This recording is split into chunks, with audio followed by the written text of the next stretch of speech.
Hello. All right. So this particular Zoom meeting, you guys, for History 17A, we're doing Great Man History of the Early Republic. Remember that Great Man History does not imply necessarily that the historian thinks that they are great men ethically, but what it implies is that in understanding um, why things happen the way they did, that it's imperative to know um, what the leaders were up to, right? And so it's kind of a, like I said, it's a little bit of an archaic way of looking at history. Oftentimes people like to do like history from below, social history, culture history of the common people, right? And I don't mean to neglect that. Notice this is pretty much the only time all semester that I engage in great man history. Let's see here, one, two, three, four, five, with the exception of Jamestown. Let's see here. I'm missing one. All right, and Jeff. All right. So, are there any questions before I begin? Yes, did you, because I wasn't here on Monday, so where did you leave off so I can catch up? So Monday we did the Constitution, and so that one was a little bit different. It wasn't an argumentative fashion. Instead, I asked you to. I gave my subjective definitions to three adjectives, Right. either enlightened, conservative, or pragmatic. And I asked you to put at least four examples under each of the three categories found in the Constitution itself. So I gave just a little introduction with definitions of those three terms, and then I copied and pasted the original Constitution onto the document. And then I went through just examples of what I thought subjectively were Okay. enlightened components to it, were conservative components to it, and were pragmatic components to it. Okay. Did you post up the link to that meeting? Oh gosh, you know what? Let me verify when I get done. Okay. Again, I apologize, but as far as I have to go through YouTube because of the length of the videos. Oh, I okay. used to be able to just, I guess they were shorter initially. I was able to just download it and put it on. But going through YouTube, I'm in need of extraneous help, and so I wait till my wife gets done with work, and Got it. she helps me do it. So Okay. I'm constantly asking her to post to Okay. download them to YouTube for me. She's usually pretty good. I'm usually on asking her literally every day. Okay. So yeah, let me verify that. Okay, Chetney. Okay. Only Um, because I'm a little confused on how you want that done. That's why I just wanted to watch it and sure, hear the explanation of it. That's all. you've got it. And Okay. yeah, not only do I explain it, Chetney, but I also make three lists. Okay. So of Okay. course Thanks. I'm not looking for I'm hoping that no one actually copies those lists down verbatim. Right. But of course, if you share some ideas with me, that's perfectly fine. Okay. Thank you. No problem. All right. Anybody else? Okay. Well, the joke is, right, starting with the first administration, is that George Washington was fearless in battle against the number one armed forces of the world, Great Britain. But when he became president, he was tentative and scared because he was afraid, amongst other things, of the longevity of our republic. Because remember, we tried the Articles of Confederation during the War for Independence, and it only lasted 4 years after that. And then by 1787 in the summer, the founding fathers met in Philadelphia and scratched it and came up with the republic that we have today. And so you see a lot of that in the discourse of that day. The founding fathers literally afraid of this new republic not lasting. Okay, so that's important to keep in mind with number one's theme. Okay, so amongst other things, what I chose on number one was partisanship, right? And remember, with partisanship, I'm kind of implying the negative connotation to it. All right, and that is that with a party, right? Implying that yes, they have a set ideology. They're not just out for their own interest. They have a set ideology that they believe in, but they also, of course, share common self-interest. So oftentimes, right, in human history, political parties have come from the same demographic, the same socioeconomic class. And so at any rate, we talked about the left and the right in the last, a little bit in the last lecture, hopefully. But remember, just with me, like with during the French Revolution, in the Estates General, those who were advocating, somewhat radical change from tradition, from the past, sat on the left wing of the chamber, and those who advocated conserving as much as possible from tradition sat on the right. So we still use those terms left and right, right? Although they've evolved in what they imply today in today's politics. But at any rate, at the time, right, I made the argument that subjectively, that the left and right compared to Latin America and other places in the world was not that far of a stretch. They weren't that far apart from each other on the political spectrum. So, for instance, on the left, when you look at Latin America, okay, you find people who wanted to completely do away with the old order. They not only wanted to do away with a king, they wanted to do away with a landed nobility. They wanted to do away with the mercantilist system in a patronage where only the well-connected had certain economic opportunities and political participation, etc. Right? But they even advocated things like land redistribution, um, a secular society, and doing away not only with the power of the official church, but even of religion itself. They advocated extremely democratic government. Remember, the demos means the people in Greek. And so the people running the show, right? Um, and then, even before Marx, you had a guy named Fourier and others who were advocating kind of pre-Marxist ideas of like even abolishing private property and having people cooperatively, collect, kind of own and utilize the land together. And especially doing it in a decentralized fashion where people in a given village share the land, share the resources, etc. So to me, that's pretty far to the left, and you're not going to find that amongst our founding fathers. When you look to the left, like at Thomas Jefferson, right, Patrick Henry, they did not advocate land redistribution. They didn't, volunteer to give up their lands. They flirted with the idea of maximum limits as far as how much land you could acquire, but it came to nothing, and they kind of dropped that issue. They when in debate, either in written debate or spoken, Thomas Jefferson admitted that he thought democracy was highly flawed, that it was merely kind of a lesser evil to him.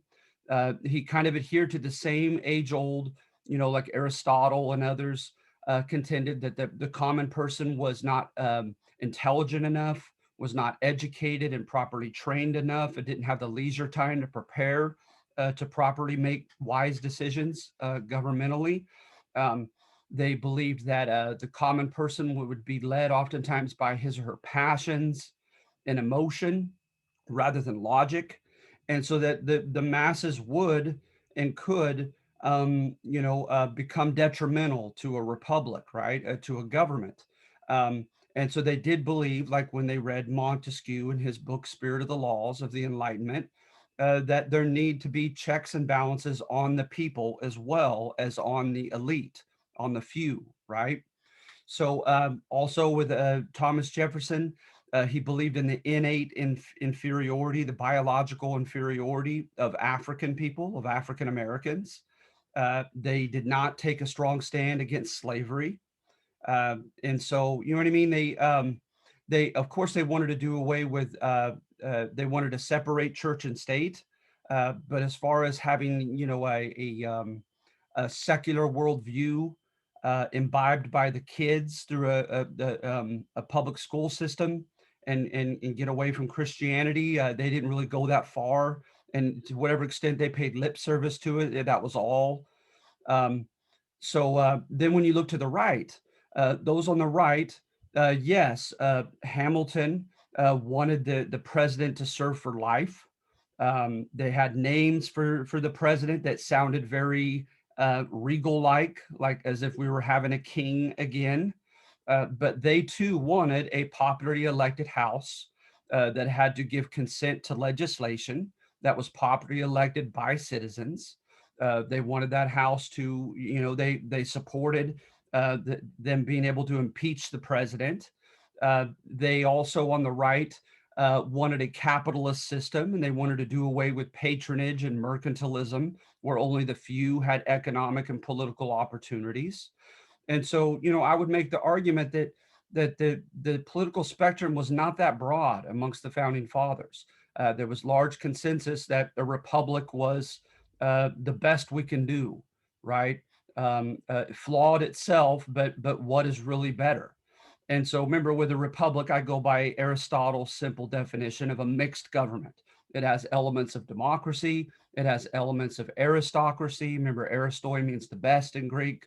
So by some rule by, well-educated elite groups, and then a strong monarch of some sort. A monarch just meaning not a king or queen, but mono is in one, chief executive. And so, like I said, I think that's important to remember, because this is argumentative, but I feel like in some cases when a conservative and a liberal ran against each other in campaigns, I believe that there was a lot of hyperbole that went on, right? A strategic, deliberate exaggeration where they were literally trying to frighten voters away from voting for their opponent, right? Saying, don't vote for John Adams, for instance, right? He's going to reinstitute a monarchy. And John Adams and Hamilton, they spoke and wrote some things that made them argumentatively appear to be more conservative than they really were. They wrote things, kind of like the Zalouse paraphrase, but the masses are asses. They'll make poor decisions. They need to be held in check. We don't want tyranny of the majority. We don't want too much democracy in our republic, etc. Right? That it needs to be led by the better sort. Their argument, of course, was like, like today, me asking you rhetorically, do you believe every human being is entitled to the same rights, opportunities, protections, and privileges under the law? And of course, your answer should be yes. But however, do you believe that everyone is equally capable of writing an English paper, of fixing an automobile? And of course, rhetorically, the answer is meant to be no on that one, right? That people differ in their skills and their talents, in their upbringing and preparation for a given task. So the conservatives, they wanted a republic. They just wanted to make sure that the better sort, those who were the most intelligent and had the best background and preparation, to be the ones that were elected or appointed into office, into our republic. And so that's important to remember. But the argument goes, right, is during this is going to span for 3 or 4 administrations right off the bat, is that the French Revolution and then the subsequent Napoleonic Wars that happened back in Europe, are going to have a polarizing effect, right? And remember, like with polarization, with magnetism, it's going to pull people a little bit further to the left and to the right, and make a stronger dichotomy between one side and another, right? It's going to enhance each side's fears that the other side is more extreme than it really is, okay? I say that because, right, with the French Revolution, they advocated the Enlightenment. They contended that they were continuing what we had begun here in the United States, right? A society that was no longer abiding by the Ancien regime, by the old school way of governing from the Middle Ages up to the early modern era, with a king or queen or an emperor, with a landed aristocracy, with the patronage system, right, of having connections be your way of moving up the political ladder, with mercantilism, connections being your source of economic opportunity. They wanted, right, a society that was based upon the natural laws of the universe held by the Enlightenment.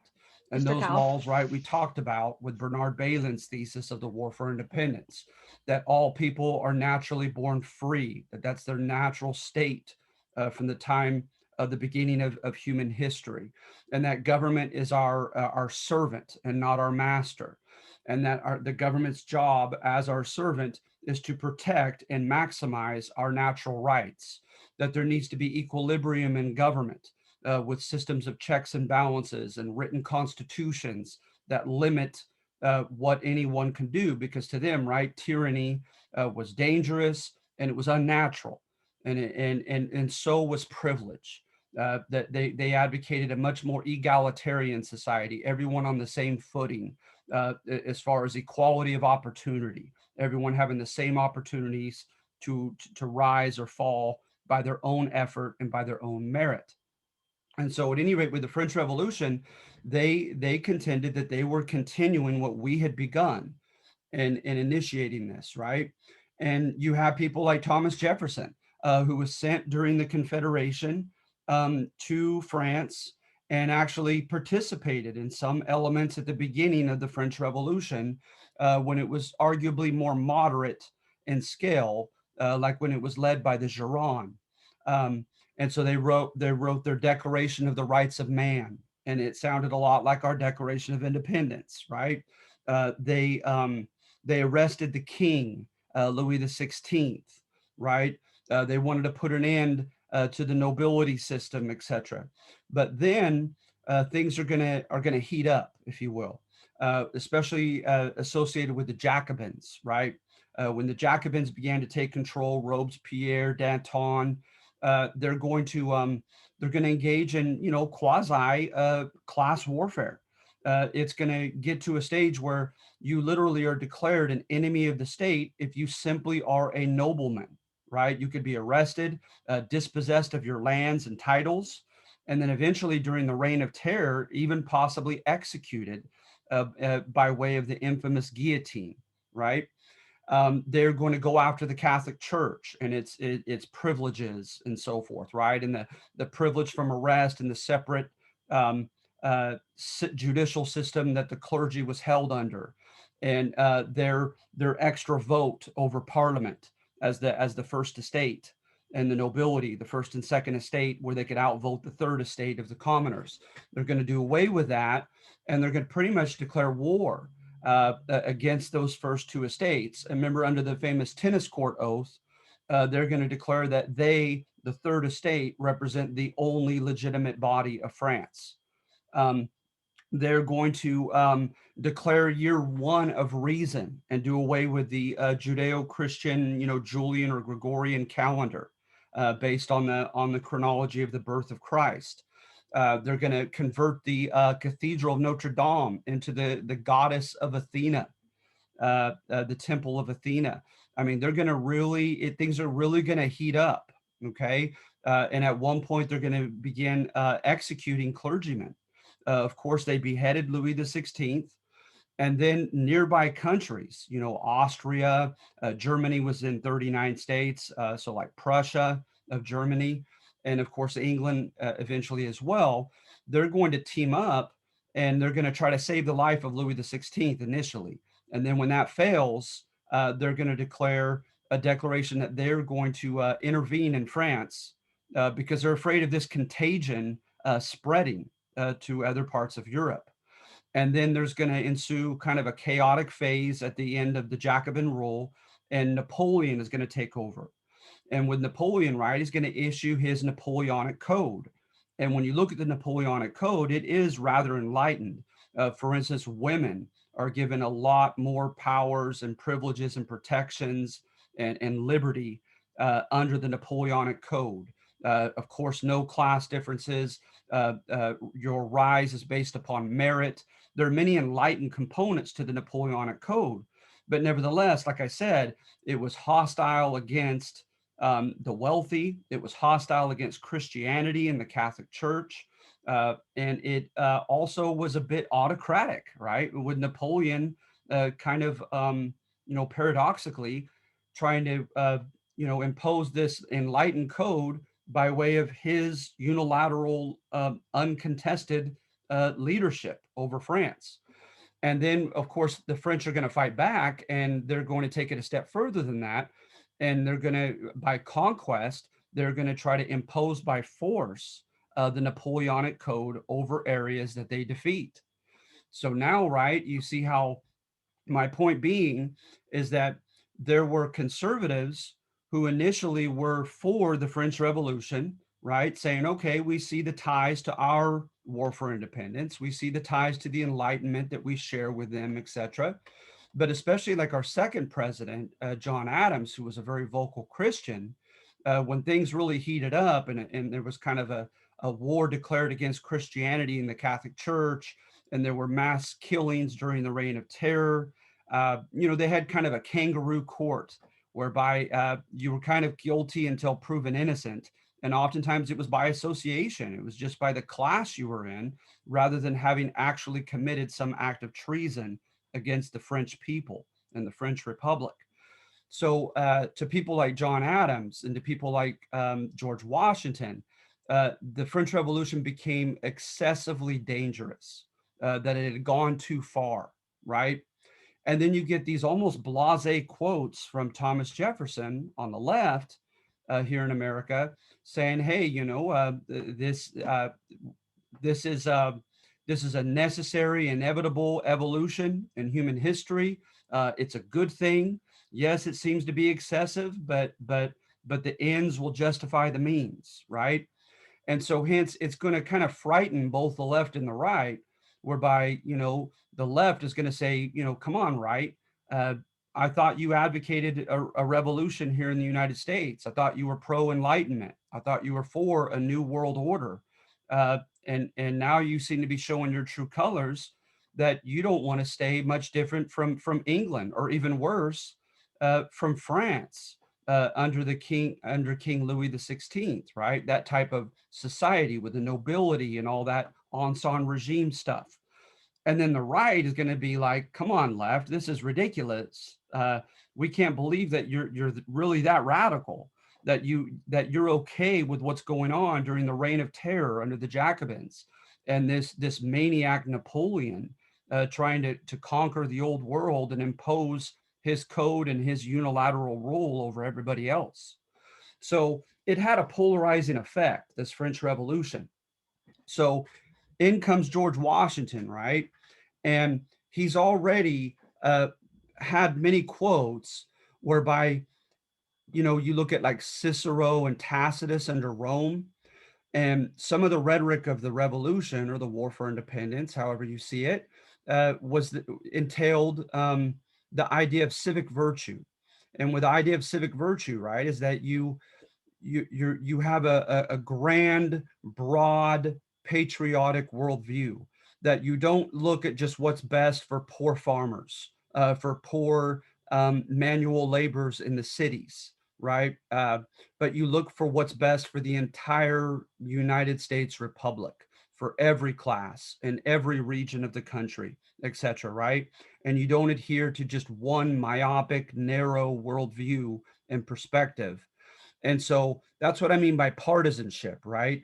Is George Washington was frightened of partisanship in the negative sense, is that you put your own group with its own ideology, its own economic self-interest above what's best for the entire country. And that could be dangerous for several reasons, according to Washington. And so he tried to look like he was above the fray, that when almost like a paternalistic, like father figure, right? Who was concerned about his liberal and conservative sons fighting it out and just wanted them to stop and be more civic minded and look with a broader perspective on every demographic within the US and what's best for the country as a whole. So when he comes in, he tries to engage arguably in a balancing act. He puts some conservatives on the right in his cabinet, and he puts some liberals of the left in his cabinet.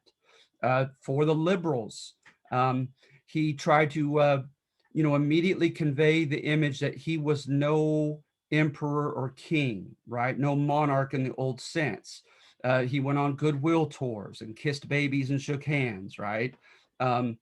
He had press conferences to show a sense of accountability, right? That he was a man of the people. He was the first elected man of the people and not an aloof and arrogant king or emperor. Um, he also tolerated, and of course he ought to have, right, in light of the First Amendment, but he tolerated a hostile press. There were a couple newspapers in particular, the Aurora, the National Gazette, that tore into him and into his administration, and he took it in stride, right? So as not to alarm the left that he was any kind of an autocratic king. Um, he also, there was a guy named Citizen Genet, Genet. He came as a representative of the Gironde leadership of the French Revolution, and he engaged in questionable, not only ethically but constitutionally questionable behavior. Uh, it was common practice that you immediately meet with the leadership of a given country, if you're an ambassador from a foreign country, right? To formally meet with the leadership first. He did not do that. Citizen Genet came in, and he began like kind of this goodwill tour, if you will, without going to the capital first. And then to make matters worse, he tried to, he kind of acted a bit as a rabble rouser, right? As a provoker of the common man. He tried to enlist a sense of fraternal unity with revolutionary France, and even saying that it was our duty, having signed a military alliance with King Louis the 16th, even though his administration obviously was against King Louis the 16th, but that we had made that with the country of France, and that we still owed that alliance to them, and that they were our brothers in this new world order following the Enlightenment, and that it was our duty to help, revolutionary France against her uber conservative enemies. And so he tried to enlist common man to engage in piracy against the British out on the seas, even to raise an army and go down into the Mississippi Valley and fight against the Spanish and English enemies of revolutionary France, and all without the permission of Washington.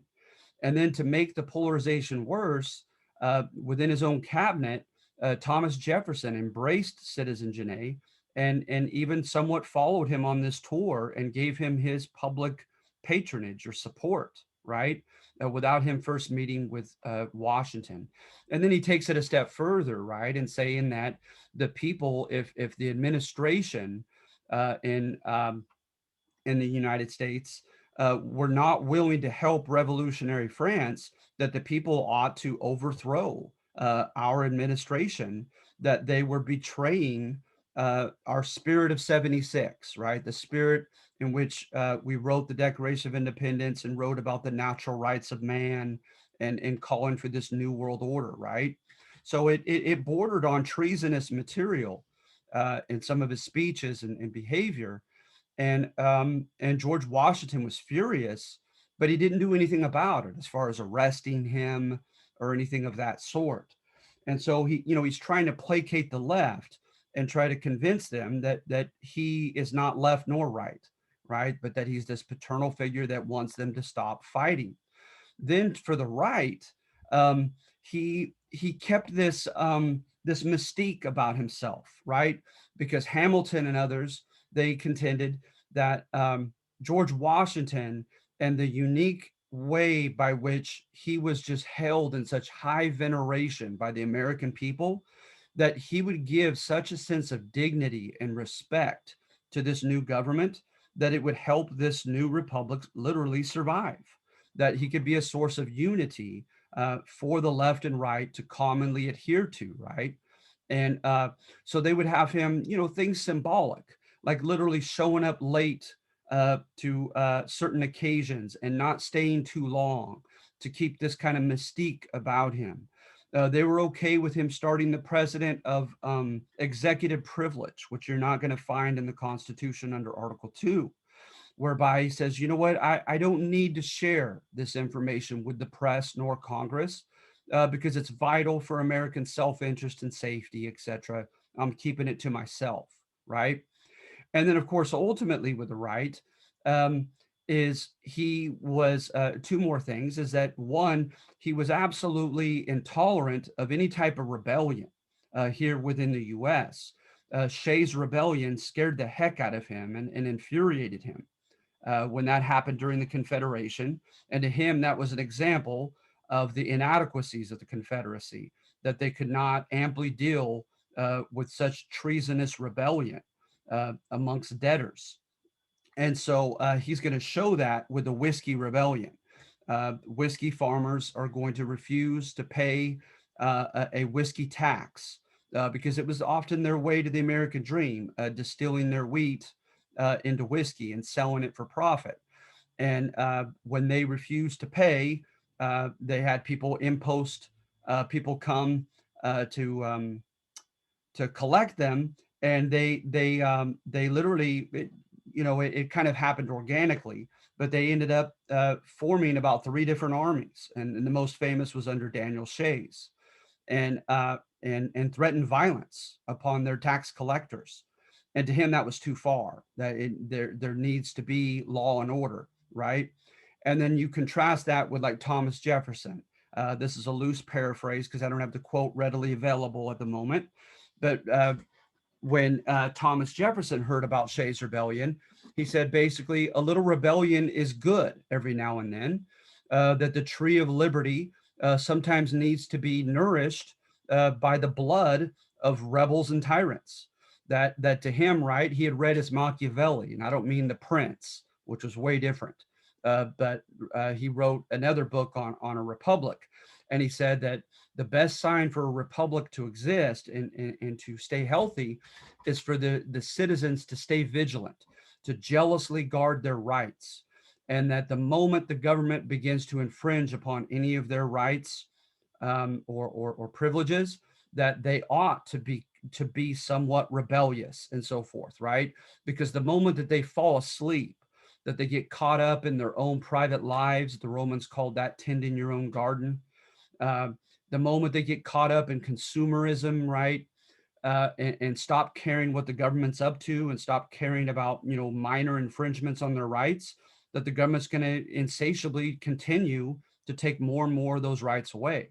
So Jefferson was almost blasé about Shays' Rebellion and said that's good. That shows that we're a healthy republic, that the Americans are jealously guarding their rights. But to George Washington, it was inexcusable, and he's going to raise a big army to take on the Whiskey Rebels. So that's going to please the right, and that's going to alarm the left.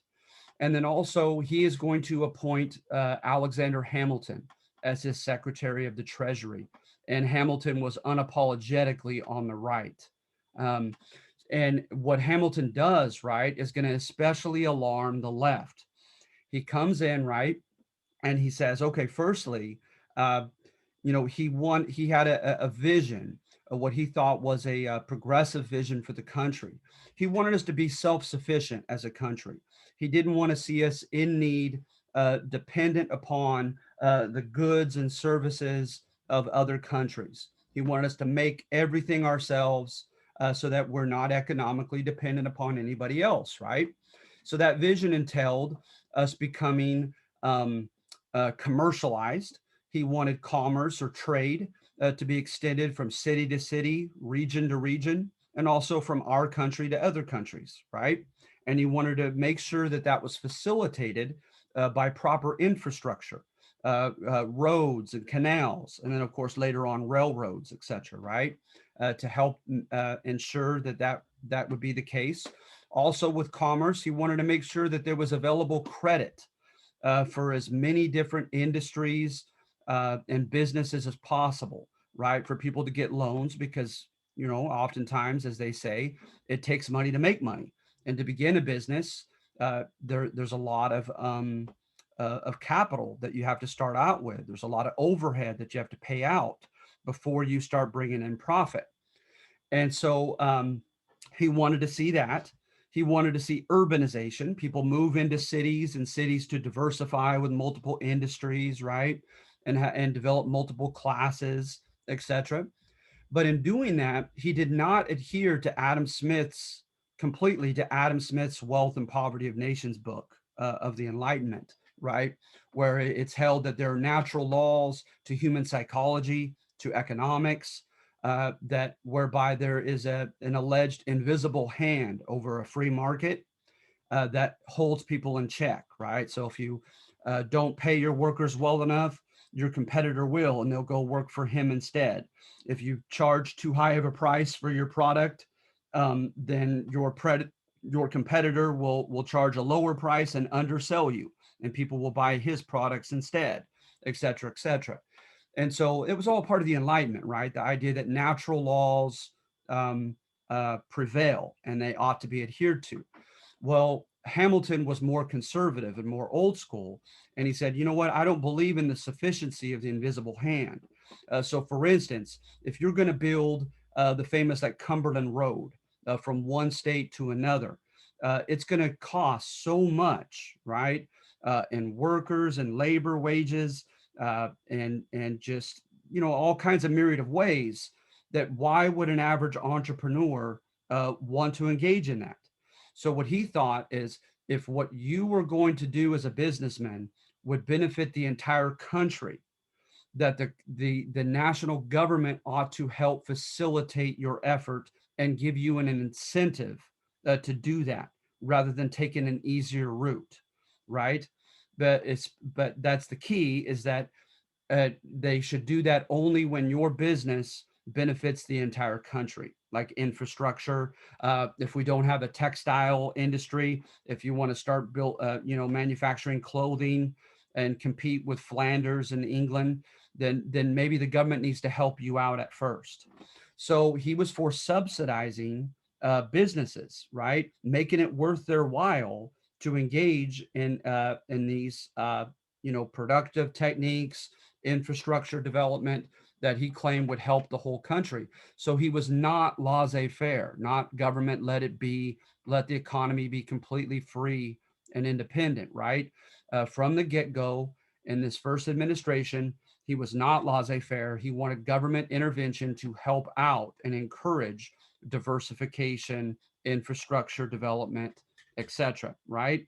And for the government to do that, and another example of that would be tariffs, right? For instance, the textile builders in Flanders in England, they were ahead of us, and so they could kind of pull a Walmart on us, if you will. They could outproduce our textile manufacturers, make a higher quality shirt or pants or shoes, and sell it at a lower price. So he was for artificially putting a tariff on their products to make their product more expensive, to have Americans buy American made products instead, right? But when you look at those who are engaging in building roads and canals, and starting a textile factory, etc., right? They're usually, oftentimes, already wealthy men, right, who have a decent degree of capital to begin with, to even engage in a work like that. And then also, right, how are you going to fund that? Well, of course, through taxation. And Americans, you know how Americans felt about taxation with the British, even though we claim that it was only because we weren't represented in Parliament and had not given our consent to it. But Americans to this day in Europe have a reputation for having a strong aversion to any kind of taxes. And so not only that is controversial, not only his involvement in the economy is controversial, um, and not only is the fact that it seems like the businesses that he's helping are wealthy businesses, right? But in order to gain more money, he needs to borrow money from citizens by way of bond certificates. So when you buy a bond certificate, right, you're lending money to the government, and the government is promising to pay you back plus interest. And so who has extra money to lend to the government? In due time, get that money back with interest, those again who are already wealthy. So it seemed, right, to the left, that Alexander Hamilton was creating encouraging a plutocracy. Remember, a plutocracy is ruled by the wealthy in connection to the government. Okay. And so it just didn't look good as far as his image. And then to add to that, he created a Bank of the United States, right? And with this Bank of the United States, look at Articles 1 and 2. You will not find any enumerated, specifically stated power that states Congress or the executive has the power to create a national bank. It's not there, but he did it anyway. So remember, the liberals were libertarian. They wanted small, unobtrusive government. So it stands to reason that they were strict interpreters of the Constitution. If the Constitution does not explicitly state you can do it, then you should not be able to do it. Pure and simple, right? They didn't want government to become a big monster out of control. But what section was highly controversial to the liberals? Article 1, Section 8 gives a list of powers that the central government, Congress, can engage in. Some of those powers had once been reserved to the states under the Confederation. Now they belong to Congress, right?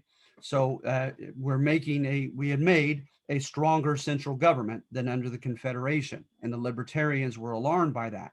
Then to add to that, at the bottom of that enumerated list was the necessary and proper clause that the Congress shall also do whatever is necessary and proper to carry out anything on that list. Because to them, right, that's kind of a blank check. That's leaving open latitude for future generations of Congress to abuse their power, do something that's not on that list, and then just make the argument that it was necessary and proper to do so. And what do you know? When it's taken to the Supreme Court and they're deciding on the constitutionality of this new U.S. bank, they cited the Hamiltonians as well as the Supreme Court, those who decided, right, that they utilized the necessary and proper clause and said that, well, government is obligated to collect debts, and government also is obligated to regulate interstate trade. So therefore, because those are on the list, we declare that it is necessary and proper for the government to establish a national bank in order to carry those duties out. So this was all very alarming to the left, to say the least. So much so that James Madison, remember, James Madison literally wrote most of the Constitution, and he was part of the Federalist Papers, right, that tried to philosophically and historically defend this less democratic, more centralized republic away from the Confederation. He was definitely on the right. He literally is going to switch sides by the end of this second administration or the second term of Washington, and claiming that Washington's administration, particularly Hamilton, had gone too far to the right, and we're creating this monster, if you will. So he's going to join forces with Jefferson, and they're going to help, beginning through the press and other fraternal societies. It's going to evolve into an oppositional political party known as the Democratic Republicans. So the two-party system, you don't find it in the Constitution, but under number one here is, despite the best efforts of Washington, supposedly, to try to keep us from partisanship, to try to convey an image that he was neither left nor right and was trying to be a bridge and a peacemaker between the left and right, that the proverbial long leash that he gave Hamilton, Hamilton abused, and Hamilton, with his economic system, generically as it's called, that it's going to frighten the liberals into creating an oppositional party.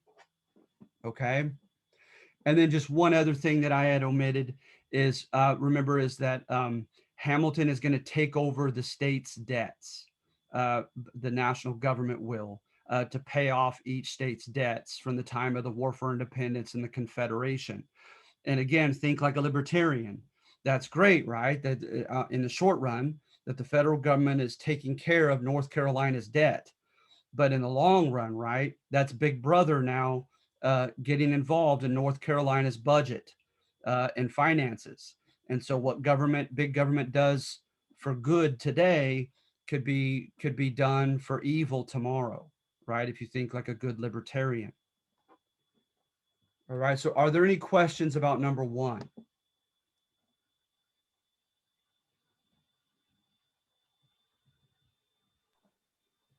I don't have a question, but I kind of have a statement, if you don't Sure. mind.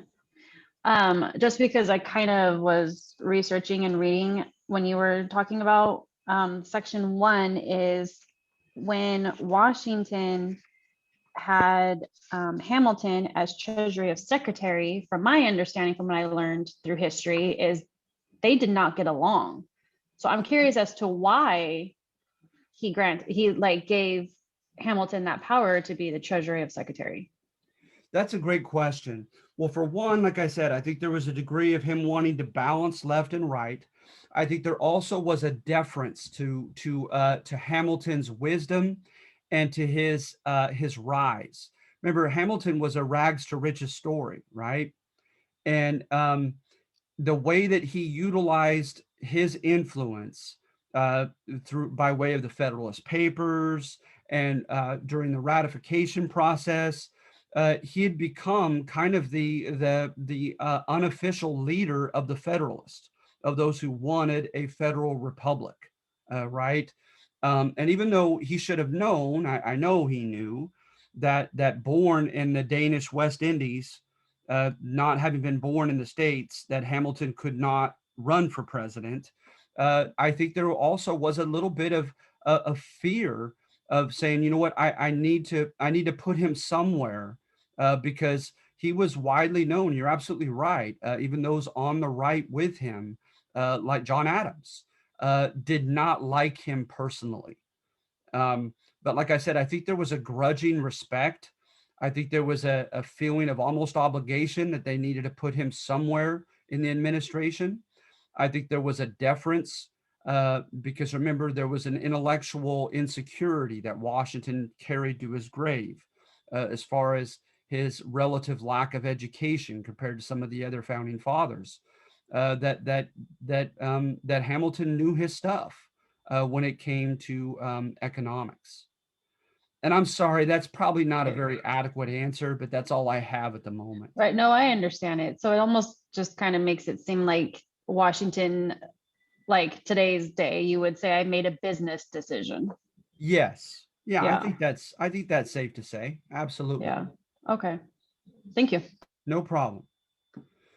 All right. And so then number two, should you choose number two, and this also is on the test as number one, is to me, this is court history, right? And remember, court history is that you justify what the leaders did of your country and you kind of praise them.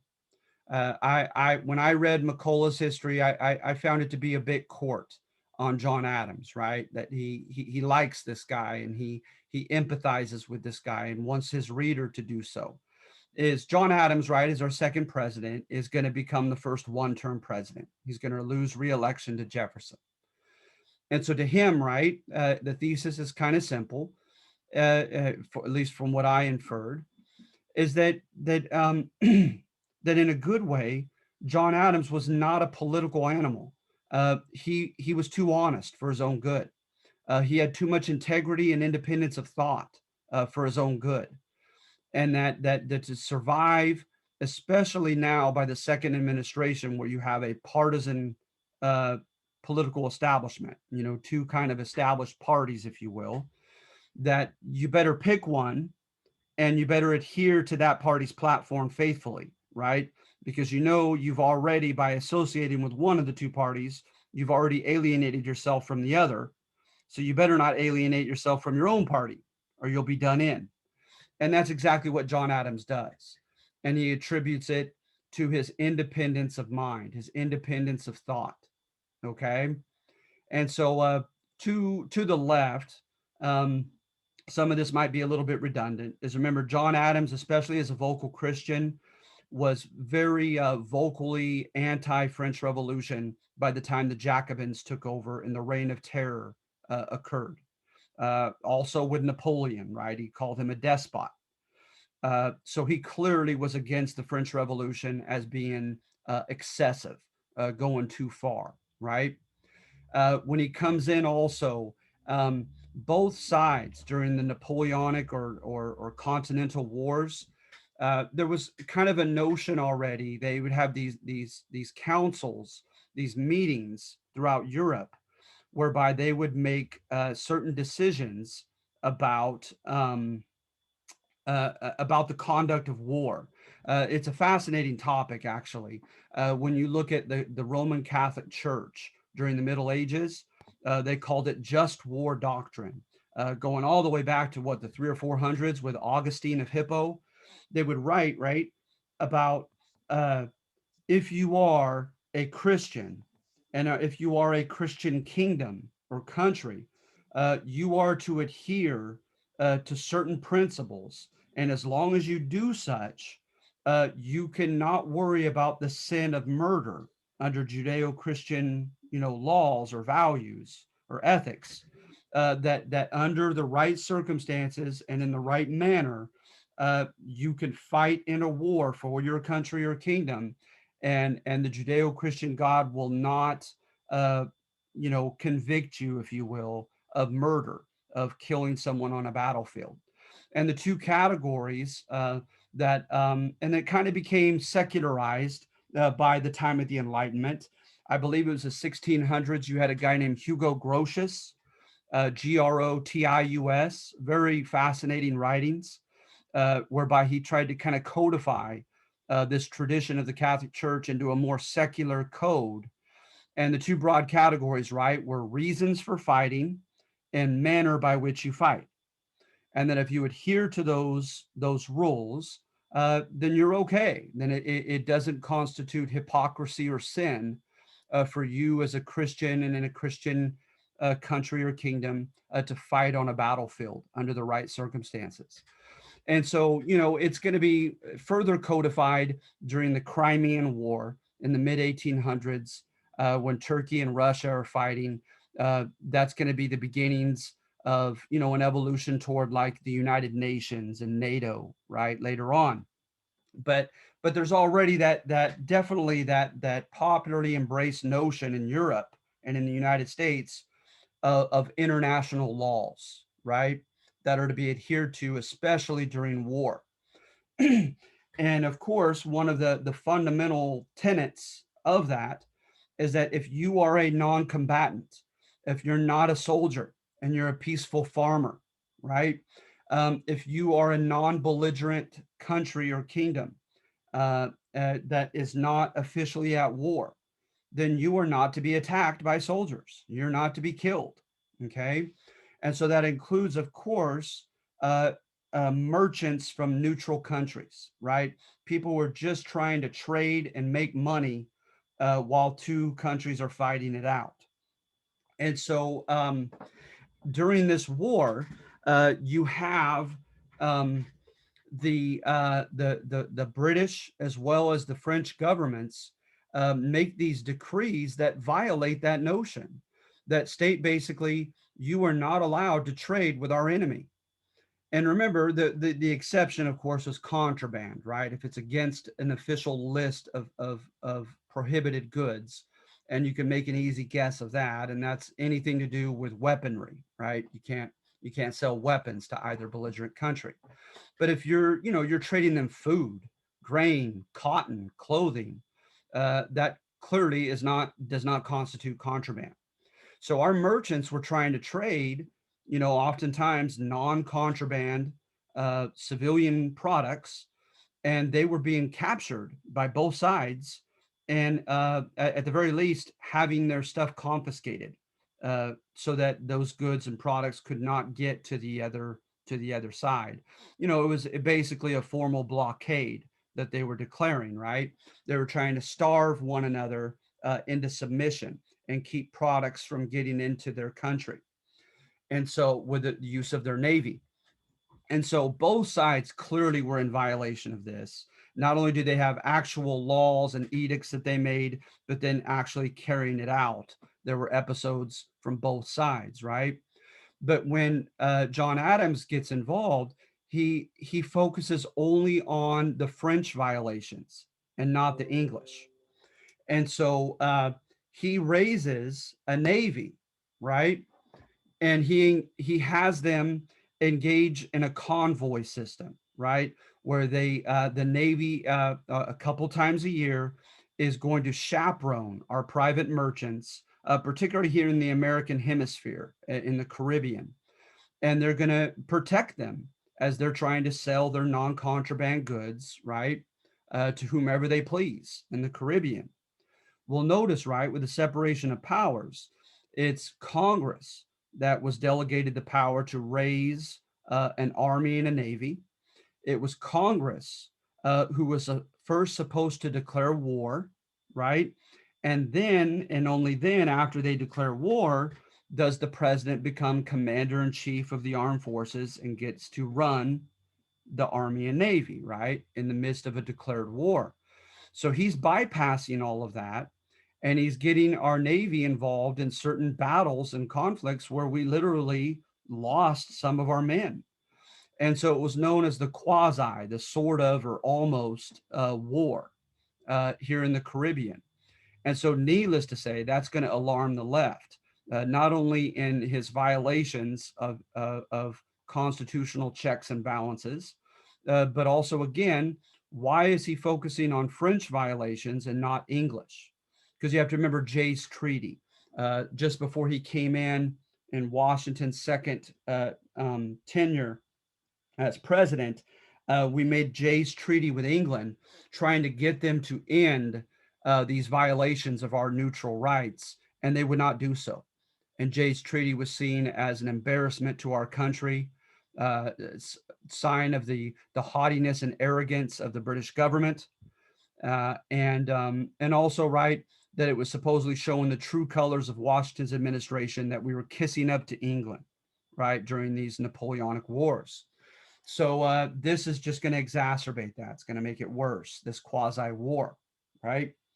Then, in addition to that, the Alien and Sedition Acts. The Alien Act, under Article 1, Section 8, Congress was given the power to make laws on immigration, naturalization, right? Congress gives the power to the president to deport foreign radicals. And of course, who was that clearly aimed against?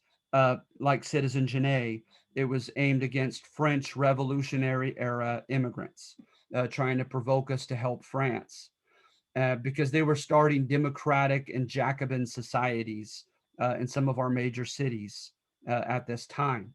So again, that's in violation of the spirit of checks and balances. It's seen as being very xenophobic. And then the Sedition Acts. The Sedition Acts, right, really curtailed or cut short Americans' First Amendment right, whereby if you engaged in an act of sedition where you were trying to encourage Americans to violate our neutrality or anything that the government was up to with its Navy, etc. But it went further than that, that if you were engaged in libel against the government, right, that if you said something terrible about the government, implying, nefarious motives on behalf of Adams' administration, etc., and you could not prove that you had reason to believe it was true, that you could be arrested and fined. And so that was, constitutionally dubious. Both of these were. And so clearly this is going to alarm the left. Now, granted, this is made by a Federalist Congress, not the president, but he signed these over. And so that's going to be alarming to the left, right? Then, however, according to this book by McCullough, is when John Adams comes in, right, he also does things to alienate himself from the right, his own party, the Federalist Party. For one, Haiti had a black slave insurrection that was successful against France, right, in the Caribbean. And he asked Congress to recognize their republic. You can imagine Southern Democratic Republicans. That was another hypocrisy of the left, right? With Jefferson's party, is they were okay with slavery. They were more than okay with it. And so he was an abolitionist. John Adams was. And so this is going to frighten both sides, right? Him wanting to recognize Haiti and him taking a strong stance, he as well as his son later, against slavery. Then there was an incident whereby there was a kind of what started off as a peaceful protest rally, and then violence ensued. A guy named John Fries and some law enforcement people were killed. Well, the people on the right, kind of like with Whiskey Rebellion, they wanted John Adams' administration to make a statement about this, right? They wanted the right to make a message clear that insurrection, insubordination against the authorities will not be tolerated. And they wanted this guy executed. Well, John Adams had had a long history of being an attorney, and he looked into the specifics and said, well, no, technically this guy did not do anything to personally advocate or provoke violence against the authorities. It was not his fault. So he had him pardoned. And many on the right were very alarmed and angry by that decision. Then time and time again, I want to say at least 3 times, he sent diplomats to Napoleonic France, to revolutionary France, asking them to come to peaceful terms with the U.S., right? Because remember, George Washington had declared unilaterally on his own, which was constitutionally dubious, neutrality during these wars. So John Adams now sends a team of ambassadors, and literally on 2 occasions, they failed to come to terms. And he continues to send more people. And the diplomats he continued to send, one was an unofficial private citizen who declared he was friends with some of the French leaders. And John Adams actually okayed his involvement, which technically is not legal. And then also by his 3rd expedition of diplomats, he sent mainly Democratic Republicans, the people on his opposite party, right? Because he felt they were pro-France. So who better, right, than to try to keep the peace with revolutionary France than people on the Democratic Republican Party who were pro-French Revolution. And so the people of the Federalist Party were furious about this, right? Because they felt like he was teasing them, because those on the extreme right, they wanted a war with revolutionary France. They thought it was way too radical. They wanted to ensure that Napoleon lost, etc. And so he did not, although he engaged in that quasi-war in the Caribbean, he clearly wanted to keep the peace with revolutionary France. And that angered and alienated some in his Federalist right-wing party, right? The Alien and Sedition Acts, his enforcement of those controversial, constitutionally dubious acts was very deliberately weak, because he had moral qualms with both those laws. He knew that they were both constitutionally dubious, and he didn't carry them out as the chief executive. And that is going to frustrate his federal allies. And then as far as making an enemy amongst the Federalist leaders, is he did not like personally Alexander Hamilton.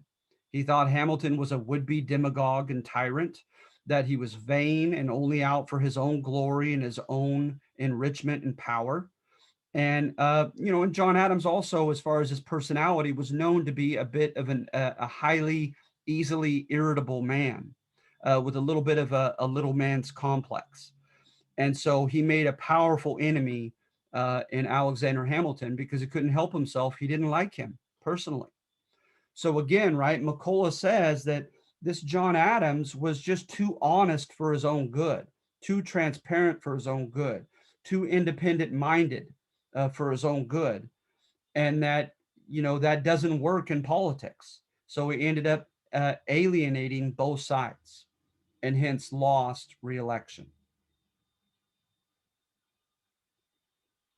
So are there any questions?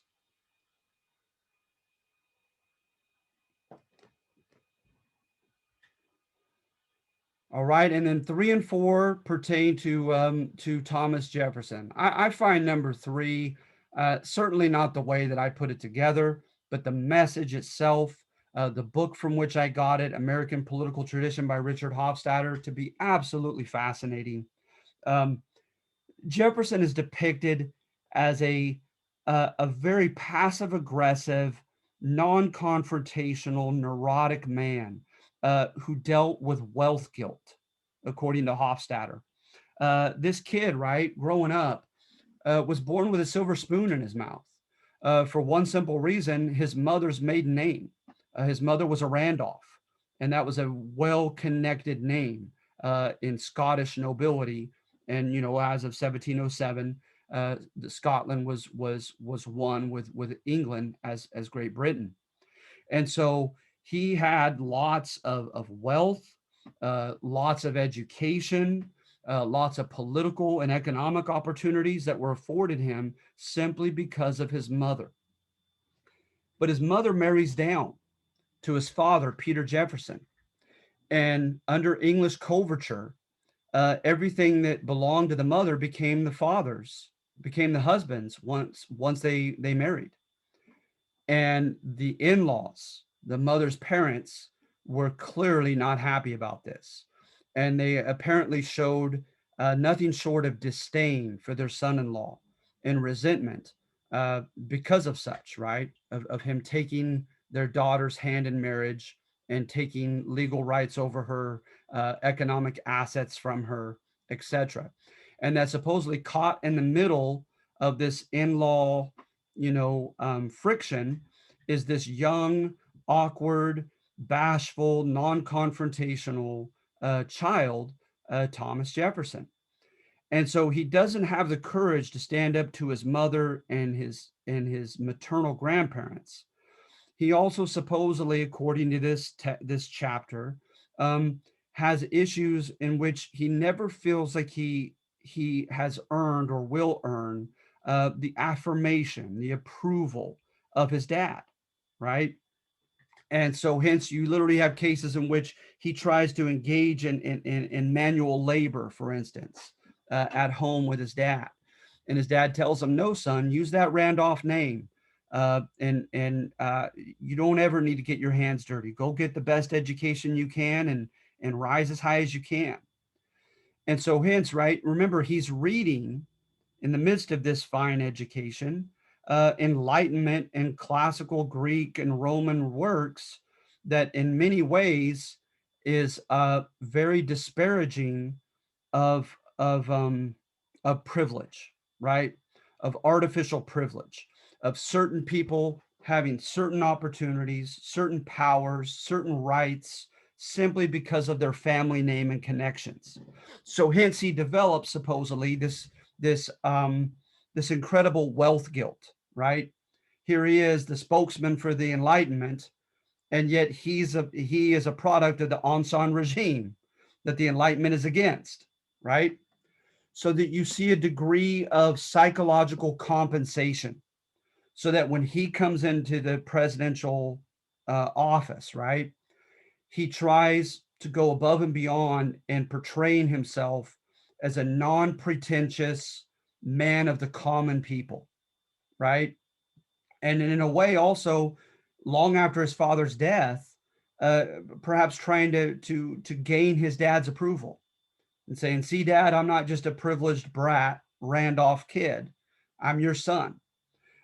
His praise of the yeoman farmer, of the subsistence farmer who owns his own land, grows his own food, is not economically led by greed, is not economically dependent upon merchants and middlemen and merchant houses and foreign markets, etc., right? But is beholden to no other man, uh, doesn't have proper education, but he has sagacity. He has worldly wisdom. He could see through people. He could see through issues. He has great, profound common sense, and hence can be trusted with such. And by the way, this is not entirely accurate because his dad definitely became a cash crop farmer, involved in the market, et cetera, et cetera. So there are definitely holes in that. But nevertheless, that idolization that he made, he had read Plato, right? And where you have in the Republic, where you have villages of hundreds, and that village of hundreds should be almost autonomous, and the people that work the land ought to democratically rule their own village of 100, right? He toyed with that idea in his rhetoric and in his policies, especially when he was a bit more radical in Virginia politics before and during the War for Independence.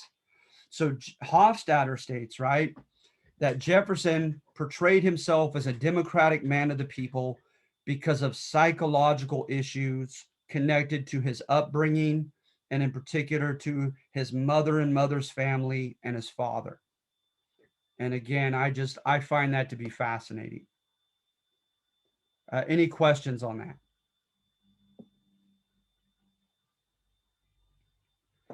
Okay, and then lastly, right, there are about 3 presidents, particularly 2, Thomas Jefferson and Woodrow Wilson, and maybe arguably William McKinley, are oftentimes when people do biographies on them, they deal with the paradox, right, of an image that they tried to convey versus what they actually did and did not do when they became president. And there seems to be a great contradiction between those 2 categories. Thomas Jefferson is right at the top of that list and having that as a common narrative in his biographies. So remember, up to this point, becoming president, he wanted a republic that erred on the side of being too democratic rather than too aristocratic or too monarchical with too strong of a president. He claimed, right, the collective wisdom and sagacity of the common people, despite their lack of education in his time period. He contended, right, that along with the Scottish Enlightenment, that man has an insatiable greed for power and cannot and should not ever be trusted with it.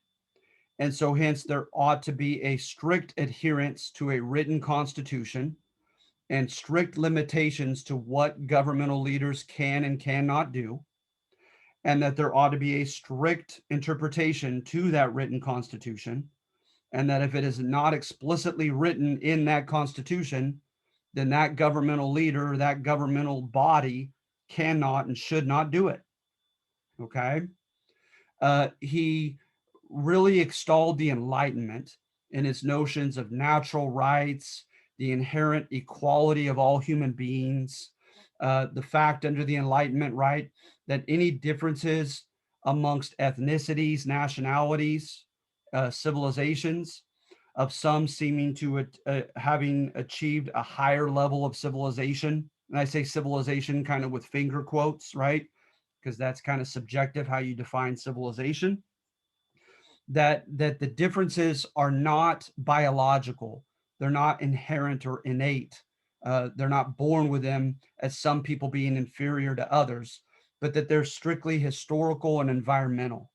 That if you put any human being in the right civilized environment, that person has all the natural capacities of someone of any other nationality, ethnicity, civilization, etc.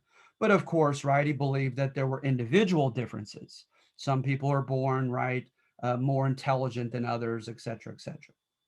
So in light of that, then also, when he wrote the Declaration of Independence and he did a list of grievances against George III of England, he resented the fact that George III got American colonists and English and British subjects involved in wars that had never been declared by Parliament, and unilaterally decided to send them here or there to fight and die on a battlefield because of his own private pride and ego, etc. And also, I'm trying to remember notes on the state of Virginia, because when he wrote correspondence with a French colleague, his writings became published and known as Notes on the State of Virginia. And in those writings, that's where you're going to find a lot of his pro-Enlightenment sentiment that he claimed to stand for. All right.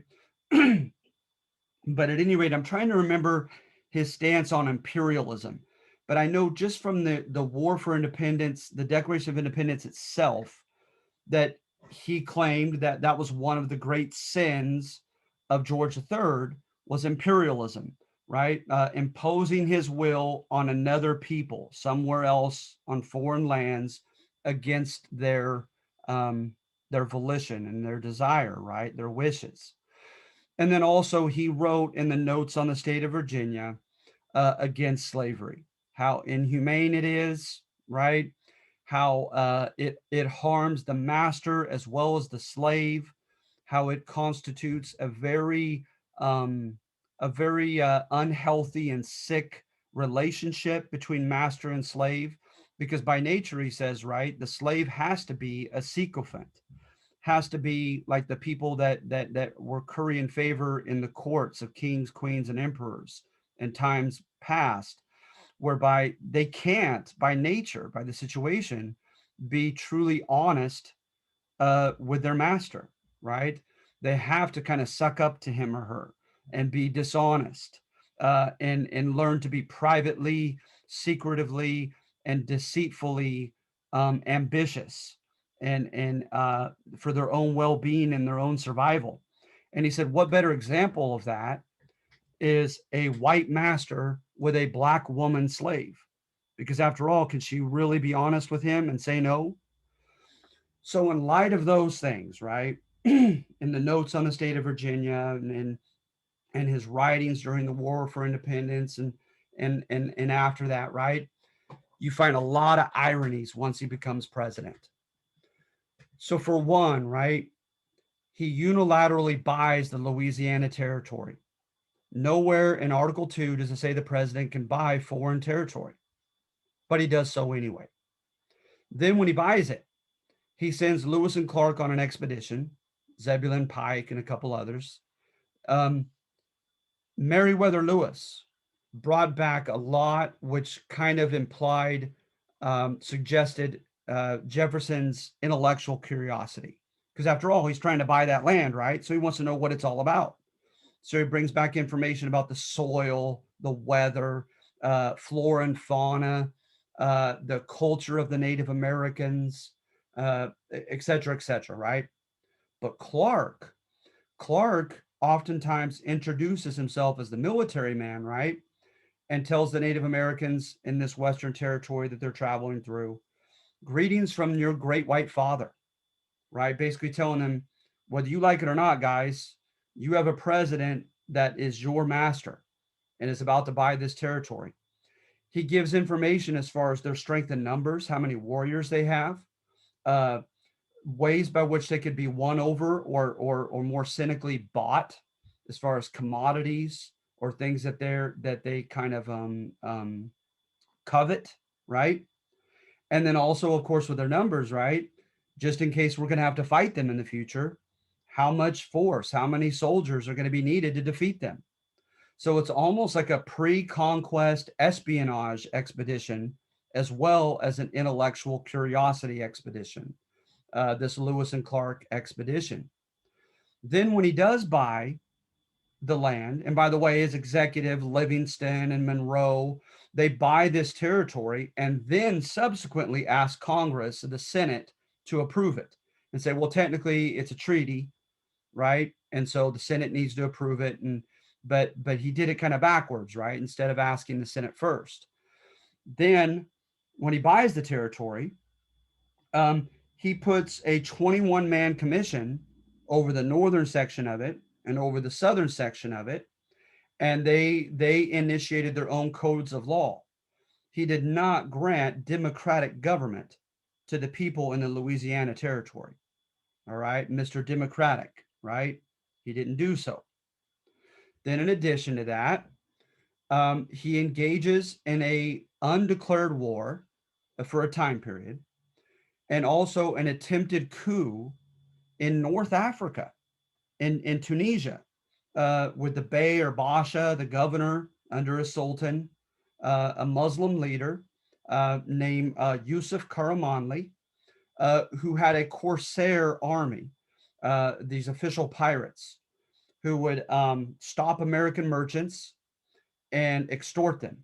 Say, we want a certain payment. If not, we're going to confiscate your goods. And then in some cases, especially if you resist, we're going to capture you and sell you as slaves in the market in Tunis or even worse, we're going to send you to Istanbul and sell you as slaves, right? So he gives his approval to a guy named William Eaton to go and find Yusuf's brother, Hamed, and to try to raise an army and overthrow Yusuf. And then Ahmed, of course, would promise that he would not engage in this piracy against American merchants, right? He also sends the Navy under the USS Philadelphia to go and punish Yusuf and his corsairs for doing such. He has not yet informed Congress. He has not asked them to raise the Navy, to raise an army. He has not asked them to declare a war. And here he is doing these actions, right? And then subsequently, kind of like Vietnam, they're not going to give an actual declaration of war, but kind of a blank check. But again, he did it in the wrong order when Congress finally allows, because public sentiment got involved, because the members of the USS Philadelphia were captured. They ran into a reef. They were tricked, chasing these small caravels, and ran and landed into a reef and got stuck.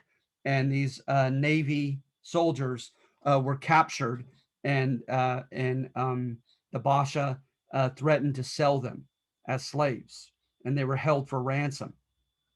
So at any rate, right, my goodness, just time after time, he's contradicting his own rhetoric.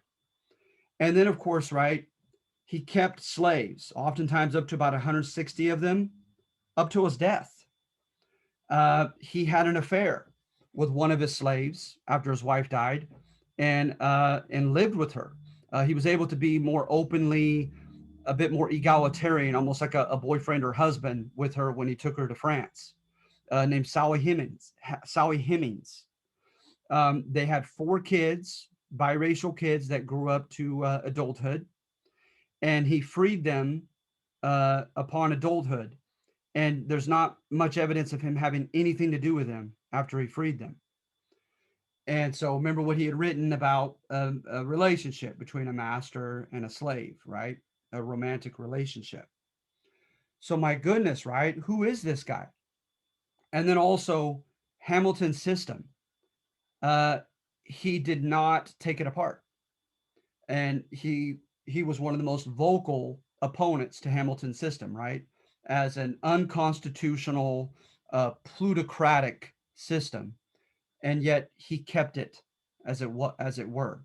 Matter of fact, he even helped supported subsidizing one of the first interstate roads funded by the federal government, the Cumberland Road. Okay, and so my goodness, right? Who is this guy? And then also, lastly, is he was for, in his writings prior to becoming president, um, he was for dialogue and debate, right? He was big on the notion that human reason will eventually prevail. So it's good to have people with disparate, divergent worldviews come together, engage in public debate, and allow kind of like this synthesis, right, of the good points made by one side as well as the good points made by the other, to kind of synthesize together into an intelligent, agreed upon conclusion, right? And that no ideas ought to be left out, right? And so then, in the name of like intellectual, discourse, when he became president, he engaged in the spoils system. He pretty much only put fellow liberal Democratic Republicans in his cabinet. He could not stand to see debate when he would have people discuss issues at his private dinner table and in the White House, and arguably in some cases surrounded himself by like-minded, almost yes men, and did not practice that espoused belief either when he became president. So some people would say, right, that power changed him, and he became somewhat of a tyrant and drunk with power once he became president. Some people say that his partisan passions as a Democratic Republican overtook everything else. and he wanted to ensure that his party, would prevail at almost all costs. Some people contend that he made a secret deal with the Federalists when in 1800, when he first ran, he and Aaron Burr tied in the electoral points, and then it goes to the House to decide. And he was in there with the House for a while, and there are no notes that I know of as far as what transpired in their conversation. Some people believe that the Federalists in the House made Jefferson promise that he would not be a radical liberal once he became president. And that borders on conspiracy theory, but that's out there, right? And then other people contend, right, that he, as sometimes happens, became more conservative in age, right? That sometimes happens, that people get more set in their ways and become more conservative as they get older. And he had become a far different person, had evolved from that young guy in his 30s during the War for Independence, when he was writing, the notes on the state of Virginia, the Declaration of Independence, etc.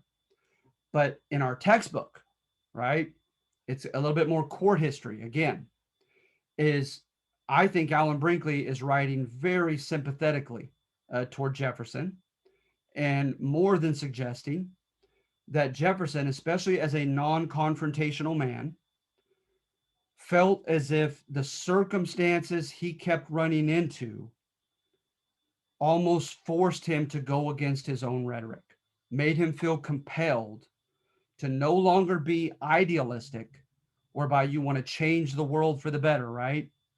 But to become pragmatic. And remember, pragmatic is you don't worry about adhering to ethics or to an ideology, a set ideology that you believe in, but that you tackle every single problem, dilemma, issue independently, and you simply look for the most practical solution. And in some cases, that practical solution might constitute, in your eyes, merely a lesser evil. Okay? So going back to the economic system of Madison, Jefferson put in a rather liberal Secretary of the Treasury named Albert Gallatin. Gallatin told him that he would not advise advise for dismantling Hamilton's system. He said there are too many loans out into too many industries, too many businessmen, that it would have a harmful domino effect if he simply just killed the bank and killed the system. So hence, perhaps grudgingly, Jefferson felt like he couldn't do it. He called Napoleon mercurial, like bipolar, right? That it was a scary thing to have Napoleon as our neighbor along the Mississippi River, and that the ends would justify the means, right? That we need at all costs to get rid of this dangerous neighbor next to us. And it needed to be done as quickly as possible before Napoleon changed his mind. Secondly, that land was known through scouting, etc., right, to be more amenable to a southern way of life, that it lent itself to farming and agriculture, as opposed to like the Northeast with cities and factories that are beginning to be established, right? So hence, that could be a lot of future land that he could offer to poor white farmers, right? And so that they could come in and try to earn a living, etc., right? And kind of like a safety valve thing. Instead of rebelling on the East Coast because of lack of opportunities, they would have a new beginning over in the West. So it'd be helping out his voters and gaining all that land.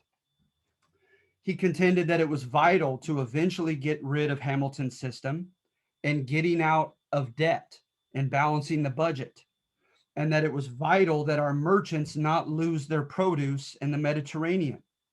And so hence that it was an economic decision to take a stand against the Barbary corsairs of North Africa and put an end to this piracy.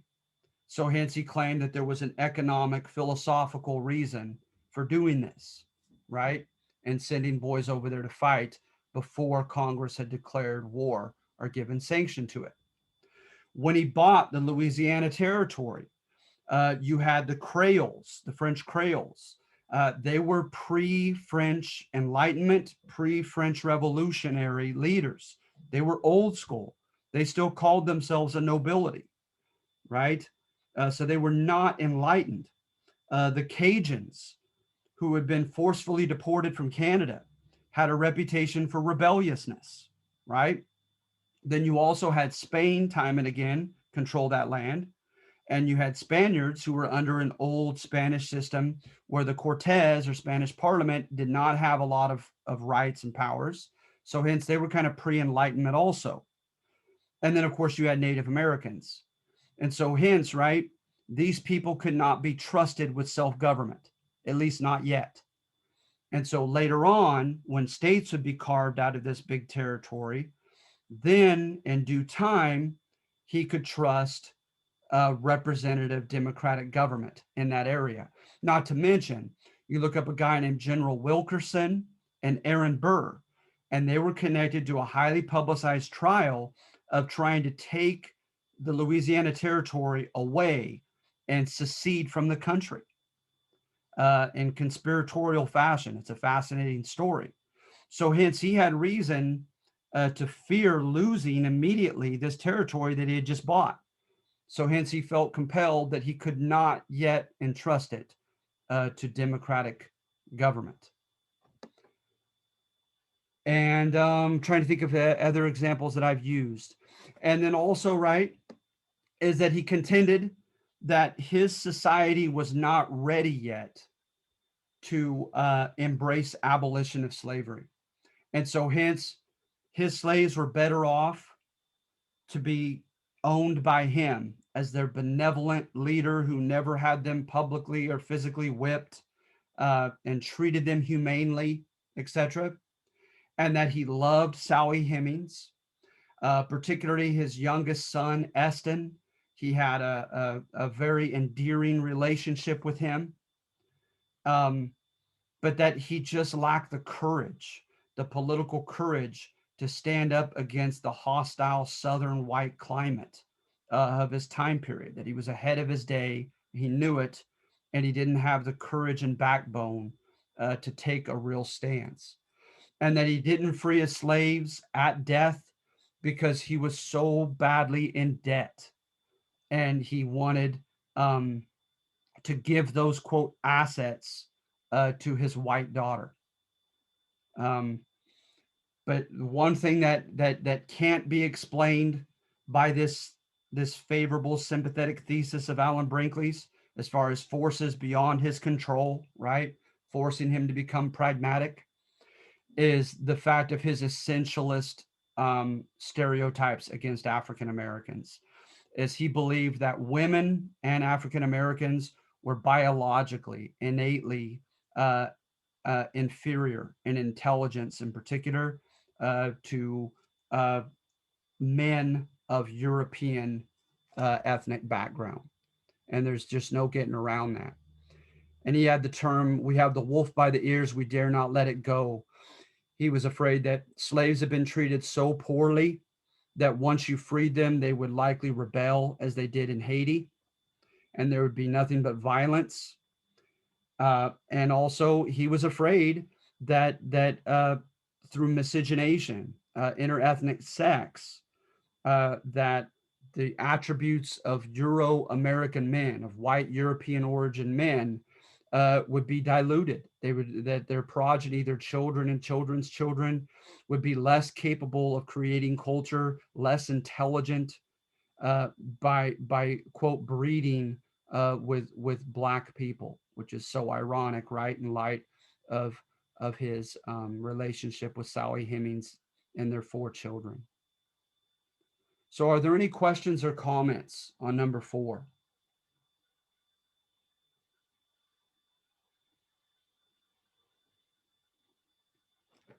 Pretty fascinating character, huh? Thomas Jefferson.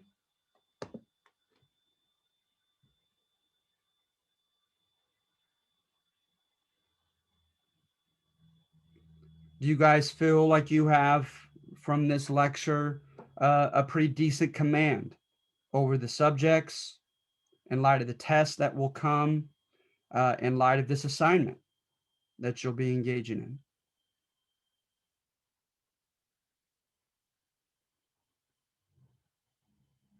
Any thumbs up, anything? Can I hear anything from someone? You still there? Good. Thank you, Jeb. Good. Thank you, Allie. All right. So that's it, you guys. All right. So I hope that's of assistance for test 2 as well as for this assignment coming next. All right. So I have your names. You'll get your extra credit for your Zoom participation. And if there aren't any other questions or comments, I'm going to go ahead and call it a day in a week. Okay. Thank you. We'll see you next week. All right. Sounds good, Chetney. Thank you. Thank all of you. Bye-bye.